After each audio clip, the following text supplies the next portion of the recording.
"I can make him walk again," said a mysterious girl, a barefoot orphan with nothing but a river stone and a quiet belief. When a wealthy businesswoman lost all hope after every expert failed to help her paralyzed son, the girl appeared. She wasn't a doctor, but the one person who could heal the boy. Was she a miracle or a cruel illusion? Find out in today's story, and please let us know where you're listening from. On a humid summer evening in Jackson Square, New Orleans, the plaza pulsed with energy. Jazz musicians filled the air with soulful melodies, tourists wandered between fortune-tellers' tables, and the scent of beignets and crawfish étouffée wafted through the crowd. Amid this vibrant scene, Vanessa Harlow, an elegant white woman in a tailored pantsuit, sat motionless on an ornate iron bench.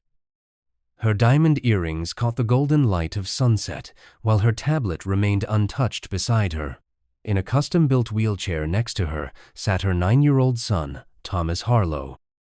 His fingers traced the edges of a worn superhero action figure as he gazed vacantly at passing strangers, his eyes holding the resignation of a child who had stopped believing since the boating accident that severed his spinal cord. Vanessa had exhausted every resource. Specialists from 5 continents, experimental treatments, stem cell research, her fortune from Harlow Enterprises had opened every door. Yet each expert delivered the same verdict: Thomas would never walk again. Vanessa checked her watch, sighing deeply. "Time to head home, sweetheart," she whispered. "Ma'am, I can make your son walk again." The voice was soft, but unwavering. Vanessa turned to find a barefoot black girl, perhaps 10 years old, standing before them. Her clothes were faded and patched, her dark hair styled in neat braids, but her deep brown eyes held a certainty that seemed ancient. The girl's name was Lily Bennett, though she wouldn't introduce herself until later.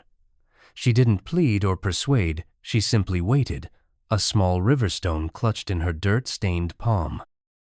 Vanessa's laugh was sharp and defensive. "Do you have any idea how many medical degrees and research grants have failed to accomplish that? And you think you can succeed where Johns Hopkins and Mayo Clinic couldn't?" "I don't need laboratories," Lily replied, her voice steady. "I just need your trust." Thomas, suddenly alert, reached out toward the strange girl. "Mom, please," he said, his voice crackling with an emotion Vanessa hadn't heard in months, raw, unguarded hope. "Can we try? Just once?" Vanessa froze, caught off guard, not by the request, but by the light that had returned to her son's eyes. She studied the girl again, standing barefoot yet dignified on the cobblestones. Lily didn't fidget or plead, she simply stood her ground. Every maternal instinct warned Vanessa to protect her son from false hope, from another crushing disappointment. But Thomas's fingers were now wrapped around her wrist, his grip surprisingly strong. "Fine," she conceded, her voice tight with skepticism. "You have until sunset tomorrow, not a minute more." Under the sprawling branches of a magnolia tree in a secluded corner of Louis Armstrong Park, Lily began her work. She arranged cypress twigs and smooth pebbles in intricate patterns, spread a faded quilt on the grass, and placed the river stone in Thomas's palm. "What exactly is this supposed to do?" Vanessa demanded, arms crossed defensively. "It's an anchor," Lily explained.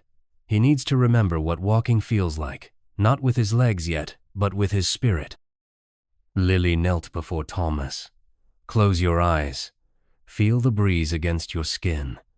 Remember the sensation of sand between your toes, of running until your lungs burn." Your body remembers, even if your mind has forgotten. Tears spilled down Thomas's cheeks, catching the dappled sunlight. "Something's happening," he whispered, his voice trembling with disbelief. "It's like electricity, but gentle." "Like my legs are waking up from a deep sleep." His fingers tightened around the stone until his knuckles whitened. "I can feel something, Mom, really feel it."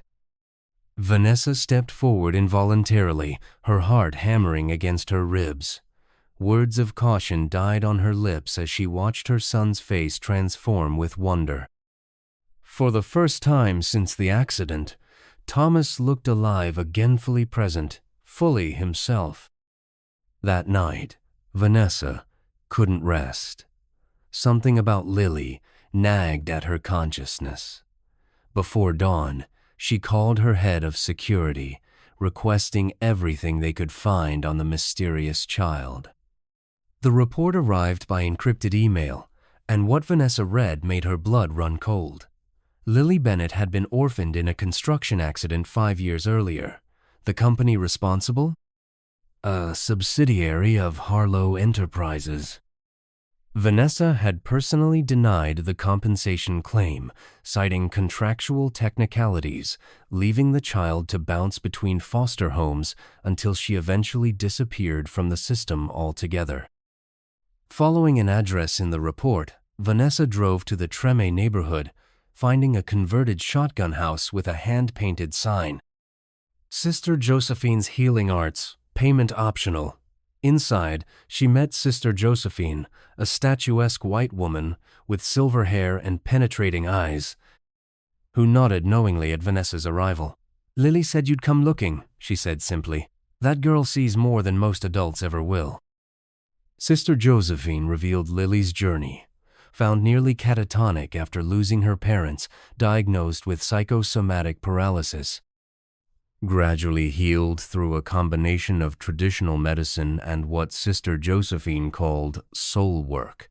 That child healed herself by learning to forgive what couldn't be changed, she explained, handing Vanessa a journal filled with Lily's drawings and writings.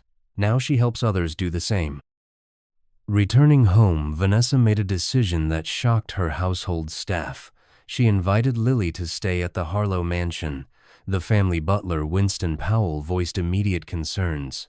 "Ms. Harlow, we know nothing about this child's background. The security implications alone." But Thomas's face lit up when Lily arrived with nothing but a small backpack and her quiet confidence.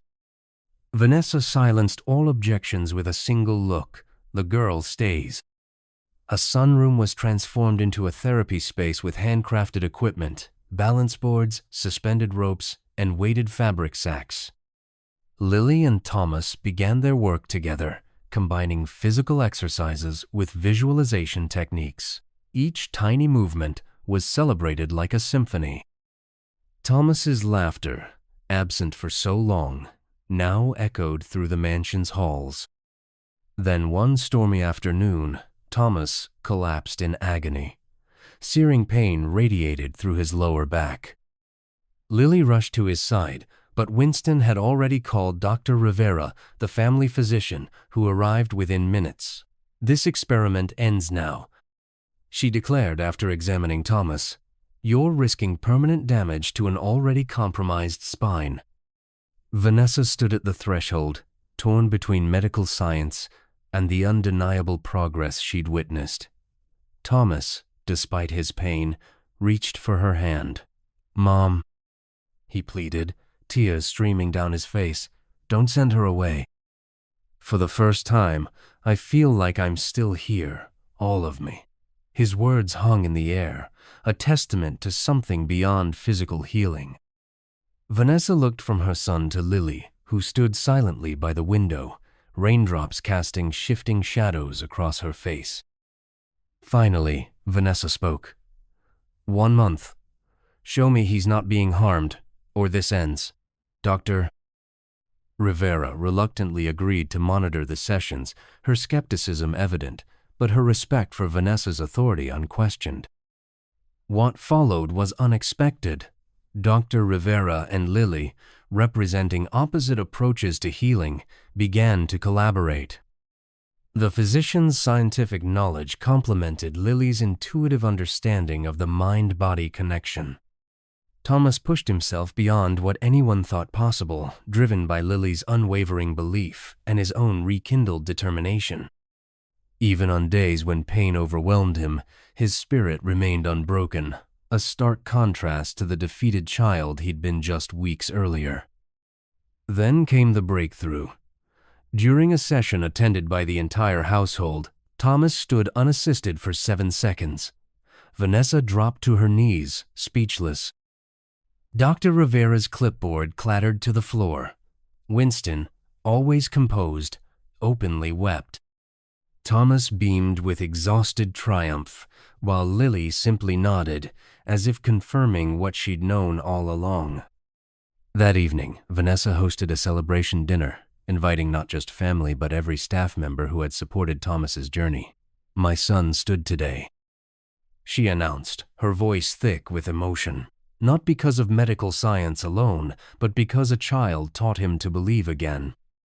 Later, Vanessa placed a document on Lily's bed, guardianship papers, legally binding and irrevocable. When Lily discovered them, her hands trembled. She looked up to find Vanessa in the doorway, watching her with an expression both vulnerable and determined. "You gave my son back his future," Vanessa said softly. "You showed him how to fight when everyone else, including me, had accepted defeat. But I know what Harlow Enterprises did to your family." Lily's eyes widened in surprise. "Yes, I know everything," Vanessa continued. "I can't undo that harm, but I can ensure you never face another day without family, without security, without love, if you'll accept it." Lily stood perfectly still, emotions warring across her face. "Why would you want me?" she finally asked, her voice barely audible. "After what happened?" "Because you didn't come seeking revenge when you had every right to," Vanessa answered. "You came to heal, not to hurt. That's a rare gift, one I want Thomas to grow up witnessing every day." Thomas appeared in the doorway, taking halting steps with his walker. "Please stay," he said simply. "You're already my sister in all the ways that matter." Lily's acceptance came not with words but with a step forward into Vanessa's embrace. Thomas joined them, completing a circle that had seemed impossible just weeks before. For Vanessa, the moment crystallized a truth she'd missed while building her empire. True wealth wasn't measured in acquisitions but in redemption, in second chances seized and wounds transformed into wisdom. And Lily, she hadn't come to expose or condemn. She had come because sometimes the greatest healing happens when we face those who have harmed us and offer forgiveness instead of fury. Sometimes the miracle isn't walking again. It's discovering that your broken path led exactly where you needed to go. What would you do if the child your company orphaned became your child's salvation? Would you reveal the truth or protect them from it? Was Vanessa right to offer guardianship, or was it merely an attempt to ease her guilt? Share your thoughts in the comments below, and thank you for listening to Storyline Narratives.